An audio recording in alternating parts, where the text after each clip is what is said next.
Learning Partners. Episode yang lalu kita membahas tentang WFA, WFO, dan kemudian WLP juga melakukan street interview tentang preferensi karyawan, apakah mereka lebih suka bekerja dari rumah atau dari kantor, dan bahkan ada yang menyatakan mungkin diperlukan hybrid sesuai dengan kebutuhannya. Kali ini kita akan diskusikan lebih jauh bagaimana tren ke depan dan kemudian bagaimana perusahaan akan mengoptimalkan teknologi di dalam memanfaatkan situasi ini dan kemudian apa requirement untuk membuat organisasi menjadi lebih efektif ke depannya. Hadir sebagai tamu learning partner kita pada kali ini seorang master di sistem informasi, territory channel manager di Microsoft Indonesia, Kevianda Komarullah, biasa dipanggil Kevin. Kevin, terima kasih sudah hadir di WLP. Makasih Pak Alex. Apa kabar Kevin? Baik Pak, Alhamdulillah. Ini kayaknya agak gosong-gosong dari mana nih Kevin? Abis libur lebaran Pak, saya dari Bali. Dan berjemurnya banyak? Main golfnya banyak Pak. Oh, main golfnya banyak. Bikin iri nih kayaknya. Jadi handicap udah single atau mendekati single? Masih handicap 14 Pak. 14, luar biasa. Pak. Drive-nya masih 210 meter, 210 meter aja Pak. Masih 210 jauh-jauh, ya? Pak. Masih, itu kita ngejar 200 aja susah. Kevin masih 210. Kapan-kapan kita main ya? Siap Pak. Siap. Selain itu golf apa Kevin? Sama lari Pak. Jadi saya seminggu itu lari 3-4 kali. Kalau di total sebulan itu bisa minimal 150 km. Wow, pantas bugar ya. Luar biasa. Makasih Pak. Musik main juga? Musik dulu main gitar Pak. Main gitar? Tapi sekarang udah lupa, udah jarang soalnya Pak. Kayaknya kita cocok-cocok aja ya. Musik, kemudian golf. Bola nonton Pak. Tapi saya bukan fans Liverpool Pak, mohon maaf Pak. Pak, kalau gitu kita berhenti di sini. Ini gimana? Apa? Saya Chelsea Pak. Chelsea, oh the blue side ya, nggak apa-apa lah kita. Makasih Kevin ya sudah hadir ya. Makasih Pak. Kevin sekolahnya dulu di mana sih Kevin? Ya, dulu saya S1 di ITS Surabaya. Oke. Ngambil jurusan teknik elektro. Oke. Lulus S2 di UK Pak. The Montfort University Leicester. Oke. Fokus di information. Di sistem informasi, betul. Lulus dari UK 2019. Terus ke Microsoft Indonesia. Oke. Kevin, ini kan Kevin di Microsoft ya. Gimana sih ngelihat tren setelah pandemi ya? Karena kan dulu kita memang dipaksa ya bekerja dari rumah ya, karena nggak ada pilihan ya. Tapi begitu pandemi reda kan, sebagian orang merasa, wow, ya apakah kita mesti balik kerja seperti dulu lagi atau gimana sih trennya? Oke. Makasih Pak. Pandemi itu memang memaksa semua orang untuk melakukan hal-hal yang mungkin sebelumnya nggak pernah dilakukan atau mungkin kayaknya aneh gitu. Mungkin online meeting adalah hal yang nggak terlalu biasa, online event apalagi webinar segala macam. Nah, justru pandemi itu membuat ide-ide baru tuh yang tadi sebelumnya aneh. Nah, yang kita harapkan memang kita nggak pingin ada pandemi lagi gitu ya, tapi karena pandemi yang kemarin cukup lama 2 tahun, justru orang-orang tuh sudah mulai terbiasa. Dan juga itu dilihat dari Microsoft juga punya hasil research gitu ya, namanya Work Trend Index. Ya memang jumlah online meeting jadi bertambah banyak sampai 200% dari sebelumnya. Terus jumlah users atau jumlah employee yang mengharapkan untuk adanya flexible work juga makin lebih banyak sampai 50% gitu ya. Dan kedepannya justru malah ini yang cukup menarik Pak. Bahkan yang kedepannya orang-orang itu pingin ada namanya hybrid work. Jadi hybrid maksudnya ya mereka boleh kerja dari rumah atau mereka juga boleh ke kantor karena kalau dari rumah terus-terusan juga kadang ada yang keganggu gitu ya atau mungkin bosen. Nah tapi kalau di kantor terus-terusan juga kadang kayak harus kena macet, terus harus ada waktu yang kebuang gitu ya. Kadang mereka lebih pingin yang santai. Jadi hybrid work dan juga flexible work sebetulnya. Oke, jadi kuncinya flexibility ke depan ya. Betul. Learning Partners, memang menurut Kevin diperkirakan setelah pandemi pun karena kita udah terbiasa ya bekerja dari rumah secara online, tetapi juga kadang-kadang kita ingin ketemu secara fisik ya. Ada kebosanan, ada gangguan dan butuh fokus ya, butuh segala macam. Jadi flexibility menjadi kata kunci ke depan menurut Kevin.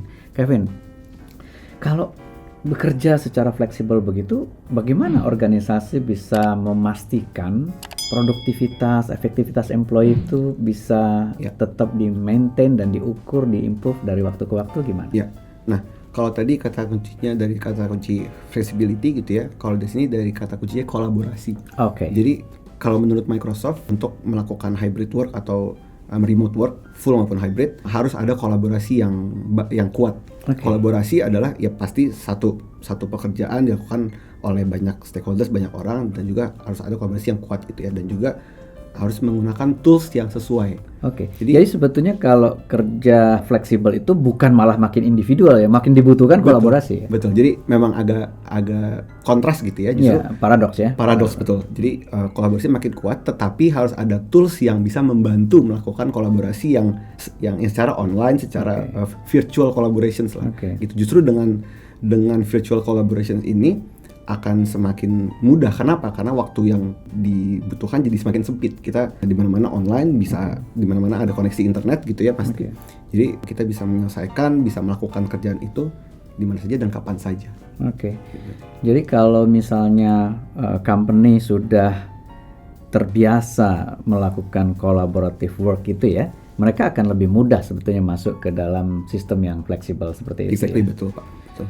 Kevin, apakah ini applicable untuk size tertentu? Perusahaan kecil saja atau perusahaan besar saja yang bisa? Kalau perusahaan kecil nggak bisa, atau industri tertentu saja yang bisa, industri lain nggak bisa. Apakah ada karakter khusus dari perusahaan yang bisa melakukan flexible working arrangement? Kalau menurut saya justru harusnya dari sisi jumlah employee di perusahaan itu nggak size doesn't matter. Size ataupun industri tertentu. Industry doesn't matter. Karena gimana pun juga mau itu 2 orang, 50 orang, 100 orang, kolaborasi pasti akan dibutuhkan gitu ya. Justru semakin banyak orangnya, harusnya ide-ide akan semakin muncul. Kalau kita kolaborasi kan nggak cuma ngerjakan kan, ada brainstorming session, ada ideation. Justru semakin banyak orang, semakin banyak ide yang muncul. Gitu ya. Jadi dan again mungkin harus saya ulang gitu ya, banyaknya orang bisa kita cover dengan tools atau teknologi yang memang tepat guna gitu ya. Dan juga yang kedua adalah butuh ada mindset dari orang tersebut atau dari company tersebut. Kita tuh bisa loh melakukan hybrid work ini online ataupun memang kalau dibutuhkan ya untuk gathering. Jadi Microsoft juga di Microsoft gitu ya, kita sekarang udah fully hybrid. Jadi kalau ada yang memang butuh ke kantor ya kita ke kantor. Tapi kalau memang nggak dibutuhkan ya mau di rumah silahkan gitu. Mau di cafe silahkan. Bebas ya kalau di Microsoft. Ya? Sebetulnya karena memang pandemi juga gitu ya, kita melihat lebih efisien justru kita bekerja dari mana saja. Learning partners, menurut Kevin sih jenis industri, jumlah karyawan itu tidak berpengaruh di dalam kemungkinan untuk menerapkan flexible working arrangement seperti ini ya.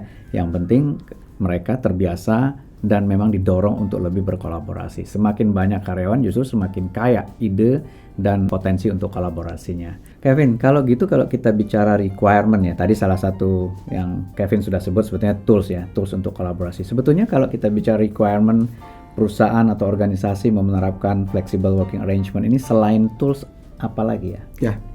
Yang pertama memang tools, yang kedua culture dan juga mindset. Jadi secanggih apapun teknologinya atau toolsnya yang sudah dipakai atau akan digunakan, tapi kalau si perusahaan tersebut tidak mempunyai culture yang untuk menggunakannya gitu, untuk memakainya, pasti akan sia-sia teknologi dan ide kita atau misi kita untuk melakukan hybrid work juga jadi sia-sia gitu ya. Itu dari sisi culture. Terus mindset, kadang juga orang kayak ada yang ngerasa, aduh kayaknya kalau kerja itu harus tatap muka deh, kayaknya kalau meeting tuh harus ketemu langsung deh biar lebih apa. Padahal kan sebetulnya ada yang kurang gitu ya. Padahal kan sebetulnya kita udah ngalamin nih 2 tahun kemarin kita semuanya fully online. Hasilnya kan memang mungkin nggak akan sama gitu ya, tapi kan bisa mendekati dan bahkan bisa jadi lebih baik. Justru kadang-kadang sekarang ini kalau kita tatap muka malah nggak kelihatan mukanya pakai masker. Begitu online malah kita bisa lihat zoom-nya, kita bisa pin mereka di spotlight ya. Jadi menurut Kevin mindset sama culture ya. Mindset ini apa sih selain tadi ya, kalau nggak ketemu orang kayaknya ada yang kurang. Jadi gimana caranya mind setting yang kira-kira bisa support hybrid working ini gimana? Ini juga saya mau cerita sedikit Pak tentang mindsetnya Microsoft punya gitu ya, mungkin bisa di-share. Jadi di Microsoft itu kita semenjak ada CEO baru Satya Nadella 2014 gitu ya. Yang pertama adalah mengubah culture dan mindset, yaitu growth mindset. Jadi growth mindset itu kan gimana kita mau tetap terus belajar gitu ya, melakukan hal-hal baru, tetap penasaran dengan hal-hal baru gitu ya. Nah itu yang mungkin saya bisa share, saya bisa suggest ke teman-teman adalah itu growth mindset. Jadi kalau ada hal-hal baru kita ingin mencoba, ya kita harus belajar, cari tahu apakah ada benefitsnya, apakah ada kekurangannya, lalu kita timbang-timbang gitu ya. Kalau memang lebih baik ya why not? Mindset, growth mindset. Learning partners, Kevin meng-highlight tentang growth mindset. Kita pernah bahas ini ya, fixed mindset, growth mindset. Ya, fixed mindset biasanya membuat kita terjebak dalam zona nyaman kita. Kita nyaman dengan apa yang sudah kita ketahui. Kita mengerjakan itu merasa bahwa ya kita ahli di situ. Nah, sementara growth mindset adalah opportunity untuk membuat kita bisa melakukan sesuatu lebih baik, lebih cepat, lebih mudah, lebih murah daripada sebelumnya. Dan untuk masuk ke growth mindset dibutuhkan learning. Tadi Kevin meng-highlight learning. Karena kalau orang nggak belajar, dia nggak akan grow. Ya, kalau orang melakukan sesuatu dengan cara yang sama, dia akan kejebak di dalam fixed mindset-nya. Persoalannya, waktu itu kita bahas, antara learning zone dengan fixed zone-nya kita nih, dengan zona nyamannya kita, ada tabir. Namanya fear zone, zona takut.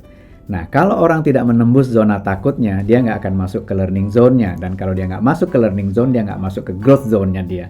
Padahal growth mindset ada di growth zone itu. Jadi, kita harus membuat tabir ketakutan itu menjadi tipis. Ditembus itu agar orang masuk ke learning zone. Belajar secepat mungkin, kemudian masuk ke growth zone. Nah, ini ternyata juga menjadi salah satu kata kunci menurut Kevin agar kita bisa memanfaatkan momentum ya, perubahan cara kerja yang signifikan ini dengan baik. Culture. Bagaimana Microsoft membangun culture-nya, Kevin?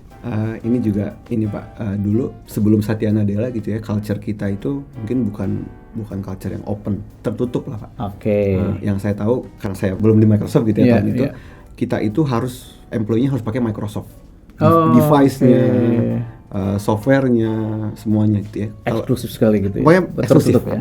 Microsoft gitu ya. Nah, justru semenjak Satya jadi CEO itu culture-nya diubah gitu, kita open. Oke. Kita open, users atau saya misalnya sebagai employee mau pakai device apa silakan gitu. Oke. Merek lain silakan gitu ya. Tapi ya kalau untuk kolaborasi kerja ya kita tetap pakai Microsoft gitu ya. Tapi device-nya itu silakan pakai yang lain. Jadi artinya apa? Kita open untuk bekerja sama atau berkolaborasi dengan vendor-vendor lain. Oke. Jadi itu memang ditunjukkan ya. Betul. Kalau eranya kolaborasi ya kita jangan eksklusif dong gitu ya. Kalau cuma mau pakainya punya kita aja, punya orang lain kita nggak mau pakai. Betul. Jadi itu yang kemudian membuat culture-nya jadi berbeda ya. Keterbukaan ya. Keterbukaan. Itu satu Pak. Yang kedua ada juga tadi Pak Alex ngomong tentang learning culture. Iya. Jadi di Microsoft juga sangat mengedepankan learning. Jadi kalau di Microsoft Indonesia sendiri gitu ya, kita memang ada set of training yang harus diambil oleh employee-nya gitu ya, dan itu wajib. Tapi dimudahkan, balik lagi ke flexible working tadi, kita nggak perlu ngambilnya harus hari ini, harus besok misalnya, nggak, dikasih waktu 3 bulan, 4 bulan dan semuanya online. Take your time gitu ya. Take your time, tapi ya make sure itu dilakukan. Dan di setiap akhir training atau learning itu akan ada quiz sekilas 5-10 soal. To make sure kita belajarnya serius. Learning partners, ada 2 hal terkait culture tadi Kevin. Pertama, membuat budaya lebih terbuka. Jadi kalau sebelumnya kita hanya menggunakan apa yang kita punya ya, ini kan sebetulnya kita membuat dinding ya kan. Kalau kita hanya menggunakan apa yang kita punya, orang lain juga akan menggunakan apa yang dia punya. Kalau saya nggak mau menggunakan punya orang lain, punya itu bisa ide, ya bisa alat, bisa device, bisa segala macam ya. Saya nggak mau menggunakan ide orang lain, saya hanya mau melakukan idenya saya, dan ini akan menghambat kolaborasi. Jadi salah satu cara untuk membuat kultur kolaborasi adalah terbuka. Itu yang disampaikan oleh Kevin, termasuk menggunakan alat orang lain, ide orang lain, sehingga orang lain juga berkenan menggunakan alat kita dan menggunakan ide kita. Dan yang kedua yang di-highlight adalah learning. Learning itu memang dipaksa. Setiap orang bertanggung jawab terhadap dirinya sendiri. Dikasih waktu, kemudian dipastikan dia belajar melalui kuis dan lain-lain. Pertama, tren ya, tadi kita bahas tren dari flexible working ini akan semakin kelihatan ke depannya, masif. Tidak tergantung kepada jenis industrinya, tidak tergantung kepada jumlah karyawannya menurut Kevin. Dan yang kedua, perusahaan justru akan semakin merasakan manfaat dengan kolaborasinya, dan di samping dibutuhkan tools ya sebagai hard systemnya untuk berkolaborasi, yang softnya juga dibutuhkan, yakni mindset dan culture. Jadi saya kira ini semakin memperkuat diskusi kita terkait dengan masa depan bekerja akan seperti apa. Kevin, kalau ada hal-hal yang Kevin ingin sampaikan kepada learning partner di luar sana ya, agar organisasi, agar perusahaan makin sukses bertransformasi di era yang semakin tidak pasti ini, kira-kira apa yang Kevin mau berikan sarannya? Ya, mungkin untuk learning partners gitu ya, apalagi yang untuk scale-nya di enterprise perusahaan. Menurut research yang dilakukan oleh berbagai banyak termasuk cuman yang saya bisa share adalah dari Microsoft World Trend Index, bahwa kedepannya itu akan lebih terpusat kepada flexible work atau hybrid work lah gitu ya. Jadi apalagi kedepannya juga generasi-generasi muda nih yang mulai makin naik gitu ya, generasi milenial dan juga Z. Nah, research tambahannya gitu ya, bahwa sekitar 50-an% itu generasi milenial pingin kerja yang di perusahaan yang flexible work gitu. Jadi kalau enggak ya ditinggalin. Kalau enggak ditinggalin gitu. Jadi mungkin kalau memang belum pernah kepikiran untuk melakukan remote work secara terus-terusan gitu ya, mungkin bisa memikirkan hal itu. Tapi yang kedua, ingat kalau ingin melakukan remote work harus menggunakan teknologi atau tools yang tepat guna gitu ya. Karena gini Pak, sebetulnya remote work itu tidak hanya online meeting gitu ya. Flexible work itu tidak hanya online meeting, kita meeting pagi terus-terusan melalui menggunakan Microsoft Teams gitu ya, terus sampai saat itu sebenarnya kan nggak hanya itu. Kita ada bagian di mana kita harus kolaborasi, harus kerja sendiri, harus kerja bersama-sama dan lain-lain gitu ya. Terus itu yang ketiga, kalau memang tertarik gitu ya atau ingin mengetahui gimana sih Microsoft memberikan solusi flexible work-nya seperti apa, teknologinya seperti apa saja gitu ya. Nanti di bagian video selanjutnya itu akan dibahas tuntas detail tentang Microsoft Modern Work menggunakan Microsoft 365. Gitu ya. Nah, nanti akan ada sesi selanjutnya saya dengan salah satu partner Microsoft yaitu Sarana Solusindo Informatika. Terima kasih Kevin. Learning Partners tadi Kevin menyatakan trennya akan ke sana ya. Flexible hybrid akan menjadi pilihan. Kalau perusahaan yang belum berpikir ke arah sana, segeralah berpikir karena talenta-talenta generasi muda ini akan mencari organisasi-organisasi yang memang memberikan flexibility kepada mereka. Jadi jangan sampai Anda ditinggalkan oleh talenta-talenta yang sebetulnya Anda butuhkan. Dan yang ketiga, flexible working arrangement membutuhkan tools. Dan Kevin nanti di next videonya akan cerita tentang salah satu tools yang barangkali bisa menjadi pilihan untuk teman-teman melakukan flexible working arrangement ini. Saya kira itu learning kita pada kali ini, mudah-mudahan bermanfaat. Selamat belajar, salam learning partner.